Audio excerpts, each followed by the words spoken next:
এইবিলাকে একো নাবাঞ্চে। নাৰদ ভক্তি উত্তৰত কৈছে যত লব্ধা কিঞ্চিত ন শৌচয়তি ন বাঞ্ছতি ন দ্বেষ্টি ন ৰম্যতে।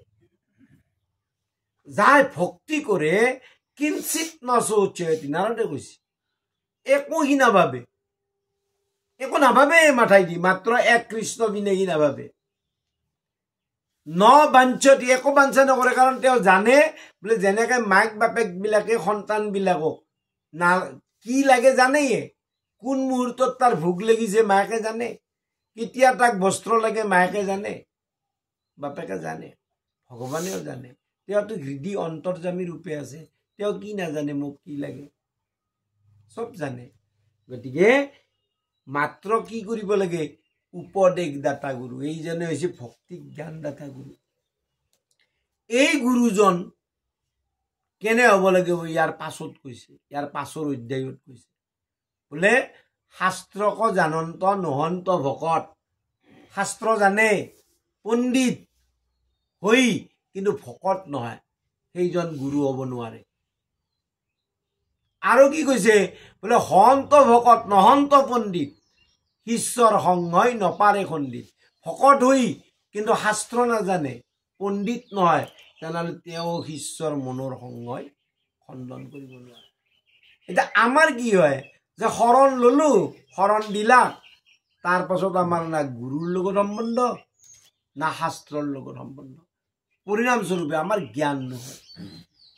জ্ঞান মানে কাক কৈছে বোলে গুৰু, উপদেশদাতা গুৰু আৰু শাস্ত্ৰ, এই দুটাৰ যি উপদেশ, গুৰুৰ উপদেশ আৰু শাস্ত্ৰৰ উপদেশ, সেইটো জ্ঞান। সেইটোক আশ্ৰয় কৰি যদি আমি সাধনা কৰো তেতিয়া কি হ'ব, বিজ্ঞান হ'ব, অনুভূতি হ'ব। সেইকাৰণে ইয়াতে কৈছে, নিমিৰাজে কৈছে যে মই, তুমি যি কৈ আছা মনক নিয়মন কৰি সংযম কৰি, মই যোগীৰ দুৰ্গম মনক নিয়ম কৰিবে কাৰ শক্তি। মনক সংযম কৰা, চৌভৰিৰ নিচিনা ঋষি কালিন্দী হ্ৰদৰ তলত বহি যোগ কৰি আছে, তেওঁৰো সামান্য মাছৰ খেলাখান দেখি সংহাৰ কৰাৰ ইচ্ছা জন্মিল। ক্ষত্ৰিয়ৰ পৰা সাধনাৰ জৰিয়তে ব্ৰাহ্মণ হোৱা বিশ্বামিত্ৰই সামান্য মেনকাক দেখি মোহিত হল আৰু শকুন্তলাৰ জন্ম হল। অনন্ত সম্প্ৰদায়ৰ ভাগৱত বক্তা পৰাশৰ মুনি সামান্য মৎস্যগন্ধাৰ ৰূপত মোহিত হৈ ব্যাসৰ জন্ম হল। চাওক কোনে পাৰে। গতিকে নিমিৰাজাই কৈছে, হৰি কৈছে যে হৰি মাথা চপৰাই গুণে নিমিৰাই নপাইলো সংসাৰৰ পাৰ। তেতিয়া কবি সিদ্ধ হৈ গৈছে, মহাৰাজ তুমি ভয় নকৰিবা, কিয় বোলে মই পৰম সুগম পথ যিটো অতি, যিটো আটাইতকৈ সহজ পথ, সেইটো মই কম, সেইটো মই কম। আৰু সেই পথটো কি, অনাদৰি আন ধৰ্ম মাধৱৰ জন্ম কৰ্ম, শুনানিতে মহন্তৰ মুখে, জগত প্ৰসিদ্ধ নাম কৃষ্ণ বিষ্ণু হৰি ৰাম, লাজৰি গাইবে মহা।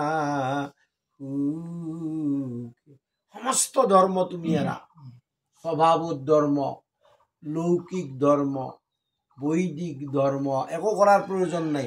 নিত্য ধৰ্ম, নৈমিত্তিক ধৰ্ম, চাৰি জাতিৰ ধৰ্ম, চাৰি আশ্ৰমৰ ধৰ্ম বাদ দিয়া। ভগৱানে গীতাটো কৈ আছে, সেই একে কথাই কৈ আছে।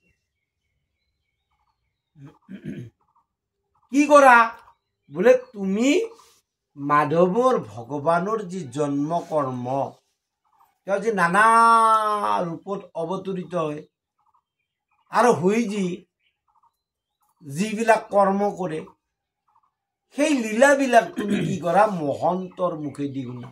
মহন্ত মানে যি এক কৃষ্ণ বিনে নাজানে আমি, সেইজনক মহন্ত বুলি কৈছে। এক কৃষ্ণ বিনে যায় একো নাজানে সেইজন হল মহন্ত। সেই মহন্তৰ মুখেদি যদি শুনে তেনেহ'লে কি হ'ব, সেইজনৰ আমাৰ চিত্তৰ যি মল, এই মলবিলাক গুচি যায়। এই যে কামনা, এই যে লোভ আছিল, এই যে ক্ৰোধ আছিল, এইবিলাক গুচি যায়। আৰু যাৰ লগে লগে কি হয়, এলোভিয়া মনুষ্য দেখা অয়ানতয়ে ৰিয়া স্পৃহা বোলে বন্ধু কৃষ্ণ কাজি জানে। তোৰ গৰু আছে হয় না নহয়? গৰু দুটা তাত ঈশ্বৰ আছে না নাই? আছে না নাই? আছে। সেই দুটা কৃষ্ণৰ যি ইয়াতো কৃষ্ণ আছে সেই বুলি যদি সেৱা কৰা, কোনোদিনে কিন্তু মাৰবা নৰা। সেৱাহে কৰিব পাৰিবি, ঠিক আছে? যদি তাহাক গা ধুই দিয়া, তাহাঁতক যদি তাহাঁতক যদি খোৱা ধোৱা কৰা, সুন্দৰকে যদি পৰিপাটিকে ৰাখা, তাতেও তোৰ ভক্তি হৈ যাব। ভগৱানে তাতেও প্ৰেম আহে, ভাল পাব। বুজি পাইছা? আমি দৈনন্দিন যিটো কৰ্ম কৰোঁ, সেই কৰ্মটো যদি কৃষ্ণৰ কাৰণে কৰা বুলি ভাবোঁ, কৃষ্ণৰ নিমিত্তে কৰি আছোঁ, ভগৱানৰ নিমিত্তে কৰি আছোঁ, তেনে মই কেনেকে কৰিম চিন্তা কৰ। আজি এই মুহূৰ্তত ইয়াতে যদি কয় কৃষ্ণই আহি ময়ো বহোঁ দে, ক'ত বহিবা দিম? বিদুৰৰ ঘৈণীয়েকে জাগাই নাপলা, ক'ত বহিবা দে? কেনেকে বহিবা দিম? ক'ত বহিবা দিম? কৃষ্ণক ক'ত বহিব দিম? তেওঁৰ কাৰণে যোগ্য একোৱেই নাই মোৰ তাত। বিদুৰাণীৰ কথা আমাৰ ইয়াতে ক'ত দিম? নহয়, সেই বস্তুটো সমস্ত কৰ্ম আমি দিনটোত যি নকৰোঁ কিয়, সেইটো যদি ঈশ্বৰৰ কৰ্ম বুলি যদি কৰোঁ আৰু এটা নাম এটা যদি আমাৰ স্মৰণ চলি থাকে তেওঁৰ, তেনেহ'লে সেই কৰ্মটোৱে ভাগৱত ধৰ্ম হৈ যাব আৰু সিয়ে মুক্তিৰ কাৰণ হৈ যাব। কিন্তু কি হ'ব, এইখান আনত এৰিয়া স্পৃহা, মায়াময় জগতত স্পৃহাটো এৰি, আসক্তিটো এৰি কৃষ্ণক যিয়ে বন্ধু বুলি জনে, কৃষ্ণক যিয়ে বন্ধু বুলি ধৰে, যেনে মায়ে কৈছে মোৰ পুত্ৰ, তই যদি বন্ধু বুলি ধৰা, সখী বুলি ধৰা, এতিয়া সখী বা বন্ধুৱে জানো মই নিদিয়াকে মই খাম না? সেইটোৱে ভক্তি, সেইটোৱে প্ৰেম।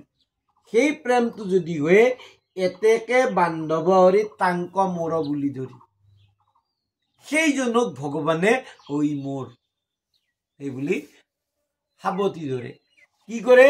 ৰক্ষা কৰি ফুৰা হয়।